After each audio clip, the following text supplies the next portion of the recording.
तो हाँ दोस्तों, हम आज बात करने वाले हैं सुदर्शन झील के बारे में। दोस्तों, सुदर्शन झील का निर्माण किसने और कब कितने राजाओं ने करवाया था, तो आइए हम देखते हैं दोस्तों सुदर्शन झील। क्या दोस्तों, सुदर्शन झील के बारे में दोस्तों। तो सुदर्शन झील में दोस्तों सबसे पहले इसका निर्माण कौन करवाया था? चंद्रगुप्त मौर्य। कौन करवाया था दोस्तों? चंद्रगुप्त मौर्य ने। चंद्रगुप्त मौर्य ने इसका निर्माण करवाया था। और उस समय जो गवर्नर था दोस्तों, उसका नाम क्या था? उसका नाम दोस्तों पुष्यगुप्त वैश्य उसका नाम था। क्या था दोस्तों? पुष्यगुप्त वैश्य। क्या करवाए थे ये दोनों? इसका निर्माण करवाए थे। सबसे पहली बार इसका निर्माण करवाए थे। उसके बाद दोस्तों अशोक करवाते हैं। कौन करवाते हैं? अशोक। अशोक के समय जो गवर्नर था दोस्तों, उसका नाम क्या था? तुषास्त्र था। क्या था दोस्तों? तुषास्त्र, जो उस समय गवर्नर था। तो अशोक करवाते हैं। फिर उसके बाद दोस्तों उसका पुनः निर्माण मतलब उसकी मरम्मत जीर्णोद्धार कौन करवाता है दोस्तों? तो रुद्रदामन करवाते हैं। कौन करवाते हैं? रुद्रदामन करवाते हैं। और उस समय जो गवर्नर हुआ करता था उसका नाम क्या था? तो उसका नाम था दोस्तों सुविशाख। जो सुविशाख था दोस्तों, वो रुद्रदामन के समय गवर्नर था।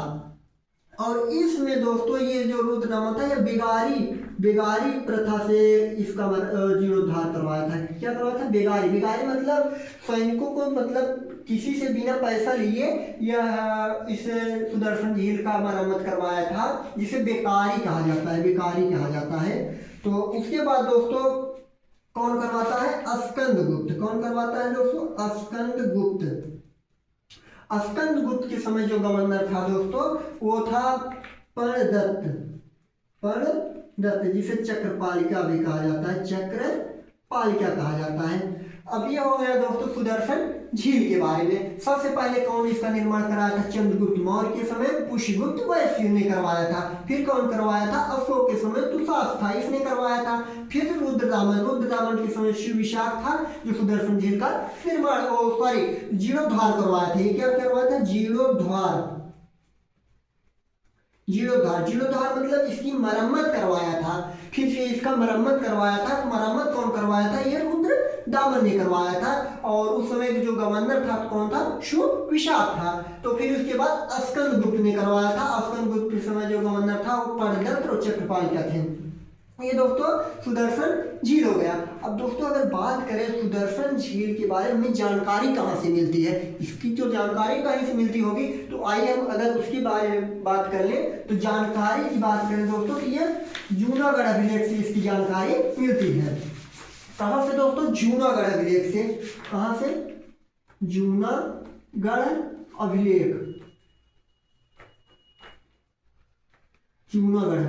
दोस्तों, ये जूनागढ़ अभिलेख से सुदर्शन झील के बारे में जानकारी मिलती है। तो दोस्तों ये किसका अभिलेख है अगर बात करते हैं? जूनागढ़ अभिलेख दोस्तों रुद्रदामन का अभिलेख है। किसका है? रुद्रदामन का अभिलेख है। 150 AD में इसका मतलब ये 150 AD का ये अभिलेख है। और जानकारी किसकी मिलती है दोस्तों? जानकारी की अगर बात करें तो सुदर्शन झील के बारे में जानकारी मिलती है। किसके बारे में? सुदर्शन झील के बारे में। और दोस्तों जो ये जूनागढ़ अभिलेख है ना, ये एक ऐसा अभिलेख है जो शुद्ध संस्कृत भाषा में लिखा गया पहला अभिलेख है। कौन सा अभिलेख है? शुद्ध संस्कृत भाषा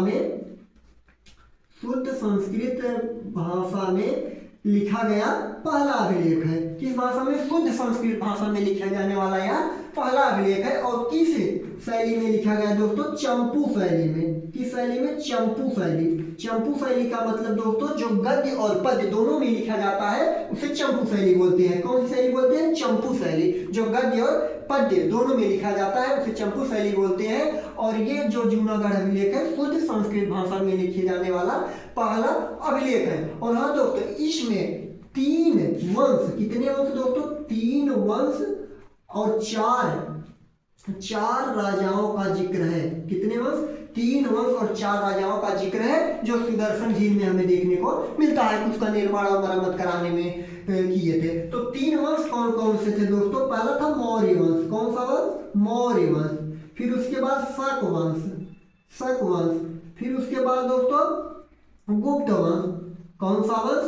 गुप्त वंश। ये 3 वंशों का जिक्र है और 4 राजाओं का। 4 राजाओं में अगर हम देखें दोस्तों तो सबसे पहले चंद्रगुप्त मौर्य। कौन दोस्तों? चंद्रगुप्त मौर्य। और उसके बाद दोस्तों अशोक, अशोक सम्राट अशोक। उसके बाद रुद्रदामन, रुद्रदामन। उसके बाद स्कंदगुप्त दोस्तों। कौन गुप्त? स्कंदगुप्त। तो जो दोस्तों अब 4 राजा हो गए। जो ये किस वंश के थे? मौर्य वंश के थे। अशोक किस वंश के थे? मौर्य वंश के थे। रुद्रदामन किस वंश के? शक वंश के थे, शक शासक थे। और स्कंदगुप्त जो थे दोस्तों ये गुप्त वंश के शासक थे। इन 4 राजाओं ने सुदर्शन झील का निर्माण, मरम्मत, जीर्णोद्धार कराए थे दोस्तों। तो एक चीज और है दोस्तों, ये जो सुदर्शन झील है दोस्तों, इसमें जो थी 2 नदियां होती थी। कितनी नदी दोस्तों? 2 नदियों। इन 2 नदियों का पानी इसी सुदर्शन झील में आता था, जो इकट्ठा होता था। जी कौन? उस नदी का क्या नाम था दोस्तों? तो स्वर्णसिक्ता नदी। कौन सी नदी? स्वर्णसिक्ता नदी। कौन सी नदी?